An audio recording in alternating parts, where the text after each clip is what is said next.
Šogad lielā talka visā Latvijā, arī Ogres novadā, norisināsies 23. aprīlī. Šogad ar vadmotīvu Latvijai būt zaļai. Lielās talkas koordinators Ogrē ir pašvaldības aģentūra Ogres namsaimnieks. Šogad lielā talka notiks 23.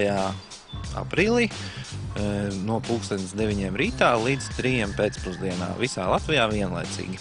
Tātad talkošanas vietas tiek reģistrētas mājaslapā www.talkas.lv. Sadaļā reģistrēt talku. Kad cilvēks reģistrē tajā mājaslapā savu talkošanas vietu, viņš automātiski kļūst kā talkas atbildīgais. Un talkas atbildīgajam īpaši nav nekāda liela pienākuma. Viņš sazinās ar mani, kas es esmu talkas koordinatoru, par to, kad tiek viņam izsniegti darba cimdi, maisi, attiecīgi cik būs to talkotāju un kurā vietā tiks talkots. Sakopt tuvāko apkārtni aicināts ik viens, jo īpaši izglītības iestādes, uzņēmumi, dažādas organizācijas. Ja nav vēlēšanās pieteikt savu talkas vietu, tad ir iespēja pievienoties jebkurā reģistrētajā talkošanas vietā. Arī informāciju par talkošanas vietām var atrast interneta vietnē www.talkas.lv.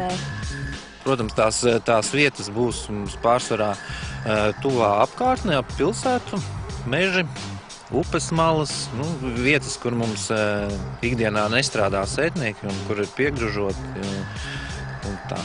Kuras ir varbūt tādas vietas, kur ir tāds netīrāks? Pārsvarā tā ir mūsu tuvā apkārtnē ap Ogres pilsētu. Tas ir tuvākie meži, kā mēs redzam, necik tālu aiz pilsētas robežas. Mēs šobrīd atrodamies Karjeras ielas, Fabrikas ielas rajonā pie Kentiskalna, kur jau pagājušajā gadā tika organizēta šī talka, bet, kā redzat, pa gadu jau ir savākušies atkritumi. Pašā pilsētā varbūt, kur ir tās vietas?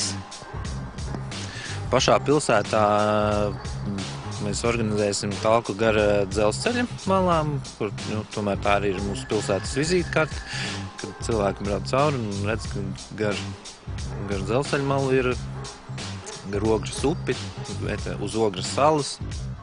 Ik viens talkot gribētājs, kurš piedalīsies lielajā talkā kādā no reģistrētajām talkošanas vietām, tiks nodrošināts ar cimdiem un maisiem. Pieteikties dalībai lielajā talkā var arī zvanot talkas koordinatoram Ogrē Ģirtam Ornicānam uz telefona numuru 26 56 43 39. Sižetu veidoja Sintija Lukša, Artis Supe, Ogres apriņķa ziņas.